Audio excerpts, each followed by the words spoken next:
at first. Yeah, like, yeah. Please don't was ruin Jumanji. What they were gonna do, and I liked that it was a whole nother realm compared to what it was, which is great in itself, and it was fantastic. The characters they chose and how they did it. The smolder. I love that Jack Black was a girl. Yes. He did a great job being a girl. Oh my god. This is all you guys have to do? Although it did slightly remind me of like Tropic Thunder. Because it was like 4 big cast members. And he was like the off character doing, he just wanted his coke. He just wanted his cocaine. Yeah. Yeah, that's... I get what you're saying. I don't know why it reminded me of that, but... I don't know. There were some spots in Tropic Thunder that were excessive. Oh, yeah, if you will, definitely. Compared to how well... Like, I'm not hating on Tropic Thunder, but how well it fed into... Jumanji, their script and everything, and how that worked. Maybe it's because they had a lead up and Tropic Thunder was its own thing, but it lived up to the hype. And just the teaser trailer that I've seen of the next one, oh my god, I haven't seen the teaser trailer for that. You haven't? No, not yet, but it's I'm gonna spoil it, but I'm not, because there's a trailer and you can just Google it. But it's another scenario. Dude with the curly hair puts it back together. Oh. Whatever he does fucks it up, and he gets sucked in. Okay. It doesn't say if he got to choose a character or not. But when it starts up... You talking about the Jonas Brother? No. No. I'm talking about the nerdy kid. Oh, okay, yeah. But when it starts up, it's glitchy. Everybody chooses their character that they, I believe, chose originally, but they don't end up in that character when the game starts. It is awesome to see how each one of those actors then takes on a whole different personality while being Bravestone. Now, I've never been a Jonas Brother fan, music-wise, but... That one Jonas Brother... He's an awesome actor. I agree. Fan-fucking-tastic. He was in Scream Queens. Did an amazing job in that. He played a gay character, which he great actor. He did a great job. I've seen him in some other stuff. And they just did they're doing a reunite tour. Yeah, Are they? I know you said you weren't a fan, neither am I. I just heard it on the radio. But I thought that was cool, I can't remember how they said it exactly on the radio, but they're like, nobody thought it was going to happen again, but they're coming back together as, like, I think it's like the New Beginning Tour or something they called it. I don't know if anyone... Which I think curious, it was good that they took a break from music because... Well, yeah, then they all got to do their own little thing and, figure out who they were and realize, hey, we're still related. Have you ever watched Scream Queens? No. No? I haven't seen that. You should. You would enjoy it. It's got Jamie Lee Curtis in it. It's a super horror. Okay, I'm going to do it right now. Stop the podcast. Kick it up. Jamie Lee Curtis, let's fucking hammer this. And we're back. We just watched all of Scream Queens. I'm just kidding. Fantastic. Now, there's one character in Scream Queens that he's a complete douche. And he does such a good job playing a douche. He's my favorite character in the whole thing. And then he ends up dying in like the second season. But he's such a douche. And he's such a great douche, and he's dating the girl from American Horror Story. Nope. She was in We Are the Millers. Oh, the blonde? Yeah. Okay. He's dating her, but he's like all into himself, and she's like, "Why won't you pay attention to me?" He's like, "Hey, I'm a psychology major, so I'm gonna have to break it down for you, but I don't have time to deal with you. There's a lot of other people that want my attention, blah, blah, blah." Super douche. And he actually got cast as one of the main characters in... the guy that made Dazed and Confused made a second movie recently.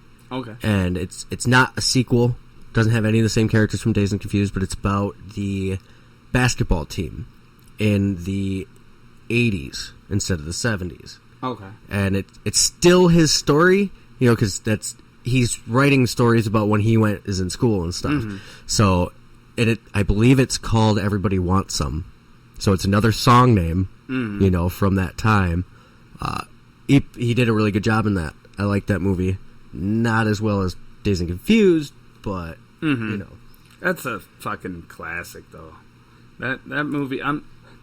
When my kids are ready, I'll show them that. Right. You know, it's fun and be like, hey, we used to get beat with these wooden paddles. Right. Be careful. No, I'm just kidding. No, I was always scared of being a freshman, and there was always Freshman Friday. Freshman. Right. Freshy. Fresh meat. Something about all the freshmen getting dunked. I'm like, there's not enough bathrooms Yeah. for every freshman to get dunked. Yeah.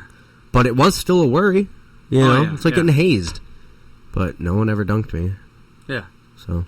Yeah, I didn't get nothing. But They are rebooting the Power Rangers again. another? Another movie. Different cast. Why? I don't know, but I Is really it- liked Bill Hader's Alpha 5. I wonder if it's has to do with like Stranger Things and the Red Ranger. Right. You know what I mean? Like maybe he got locked into something and they won't let him out for it, or they won't. I Let don't him... want to spoil anything for Stranger Things. But No. I haven't had the time to watch them all yet, so don't fucking say I like think no it was spoilers because- to the host. Right. I think that the Power Ranger movie was kind of a flop in box office. Are you talking about Goldar? What the fuck was that? That Yeah. was upsetting. Uh, Bring back Ivan Ooze. yeah, Ivan Ooze is great. That's a character that was never in the TV shows, but he was in that movie. You know, have a nice trip. See you next fall. Whoop. Baby. So Power Rangers leads me into what the hell happened to Digimon? Digimon, digital monsters. Do we know, or it's just kind of disappeared? I just like the T-Rex one that could turn into like a skeleton. Right. I mean, if you're gonna go further, where's the Tamagotchis? I was just thinking, Digimon and Tamagotchis were pretty much kind of really similar. They were a digital monster. Yeah, you keep them in your hand. They keep them in your pocket. Yeah. If you didn't feed it, it died, and you had to reset the whole fucking. Oh my god, it's so depressing. You've seen the Goldbergs, right? Dude, I used to have the Bugs Bunny one. Really? Yeah. In the Goldbergs, the gym coach, all the kids are starting to play with their Tamagotchis, and he takes everybody's Tamagotchi, so he just has this desk full of Tamagotchis Making the and, noise. yes, and he asked this other teacher, come in here, how do I turn these off? And he's like, well, you gotta feed it and blah blah blah. And he just starts going off, stays up all night and feeds all these, and he feels like he's a caretaker. And and he's obsessed with them. And that was a good storyline. That's insanity. Also with that storyline of the Goldbergs weaving in with the wedding singer. That was trippy. I mean, it was like seeing the wedding singer from a third-person point of view.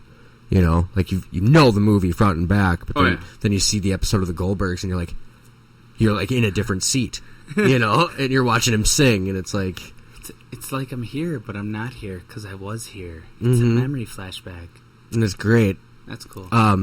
The kid in the Goldbergs also was able to get Rick Moranis to come out of retirement to be in an episode where they were talking about Spaceballs. Oh, and I didn't see that one. Yeah, he actually came in the Spaceballs helmet and everything. Darth Helmet. You don't see Rick Moranis as Rick Moranis. You just see him as the Spaceballs. What did you say? Darth Helmet. Yeah, Darth Helmet, and it was really him, which is awesome. And that's fantastic. Because you know how it's set in the 70s? 80s? Yeah, I think it's 80s. Roughly, yeah. Yeah, and School is based in the 90s, but he promised the Mel Brooks that he will make Spaceballs 2. Like, it will be his mission to make Spaceballs 2. Get after it, Rick. Fuck yes. Get after it. Because apparently Mel Brooks, he's still alive. I'm correct, right? Mel Brooks is still alive, and he does have a script ready for Spaceballs 2, but I think it's been pushed back and pushed back. I don't think he's getting much traction on it. Motherfucking 93. Holy shit, man. Get after it, Rick. Yes, Rick Moranis. This might please be come the out year. of retirement. He's starting to look like yogurt. I know that they're trying to bring back... Oh, come on, that was hilarious. Say it again? I missed it. I said Mel Brooks is finally looking like yogurt. Holy shit, he is. What the fuck? He is a funny guy, though. Oh, he's fucking hilarious. He's comic gold. Oh, yeah, for sure. And he looks great for 93. But they're trying to make a new Ghostbusters with the original members. Which will be really hard, because one of them is not alive. Right. But, ooh, he could be a ghost. He could be Slimer Jr. Are they going to get Rick Moranis to do on screen again? If you're going on that route, he was kind of a stand-in that then they replaced. So, I mean, he stopped acting because his wife died. No, she got cancer and he stayed home to take care of her. Okay, that was the scenario. Okay, but then he stayed out of acting for his children. Okay, but now his children are grown up and stuff, and we might get another whole Rick Moranis saga, but who knows if he wants to still keep acting or not. I got a wild card for you. You ready? One second. Okay. Take your time. Jay and Silent Bob reboot. Have you seen the trailer? I saw an update. I have not seen the trailer. Okay, so I'm gonna give you, since you talked about that one trailer with me, I'm gonna talk about this trailer with you. Okay, so the reboot is literally Jay and Silent Bob Strike Back. They are rebooting Blunt Man and Chronic. Ooh. So they have to go to Hollywood and stop them from making the reboot of Blunt Man and Chronic. So like a Back to the Future? Yeah. Oh my god. Ish. I mean, it's, Is he gonna break Boo Boo Kitty Fuck out of prison? She's actually, like, married and has a kid in the trailer. Oh. Like, they go to her house and she's like all, I honestly was not expecting. But they got cameos from everyone. Ben Affleck's in it. Say it. What? Oh, yeah, that's the trailer. That's it. Yeah, that's the trailer. It's the Red Band trailer. So, for anyone listening who can't visually see, I just found the trailer and I was just pointing at it saying, is this the one? Right, and Jason Lee is in it. Ooh, cool. They even got Justin Long to make a cameo or do a little scene. I don't know if we'd get in trouble if you played that trailer right now. I'm not going to. Okay, we'll play it after we're done with the episode. I mean, I think we would be okay posting it on our page. Mm-hmm. I think that'd be okay. For anyone who wants to see it. Right. I mean, Jay and Silent Bob is classic. I mean, I remember the first time I met Jay and Silent Bob through the movies, not in person. Yeah. My uncle had Mallrats, and, like, I wasn't allowed to watch that movie. Dude, Chasing Amy. But I found a way to watch that movie. Yeah, Chasing Amy as well. Like, people don't realize, like, back then, I mean, everybody thought Mallrats was the first one. Right. But it was Chasing Amy for that storyline in itself. And, I mean, they all tie in, Dogma, Clerks. I mean, I'm sure, Clerks, Chasing Amy, they were in there. But it's... Have you ever seen... What is it called? Red State? It's Kevin Smith's first attempt at a horror movie. No. That's really well done. Yeah. Like, a lot of people didn't really like it, but I loved it. It's pretty much like, what is that church that protests everything? The Westboro Baptist Church? Yeah. It's on the lines of that. They have a group of churchgoers or stuff, but they are like, they have weapons and auto machine guns and stuff like that, and they these kids in high school are on this dating site, and they find this girl that wants to get with all three of them, So they go to her house, and she gives them each a beer, and they're all spiked.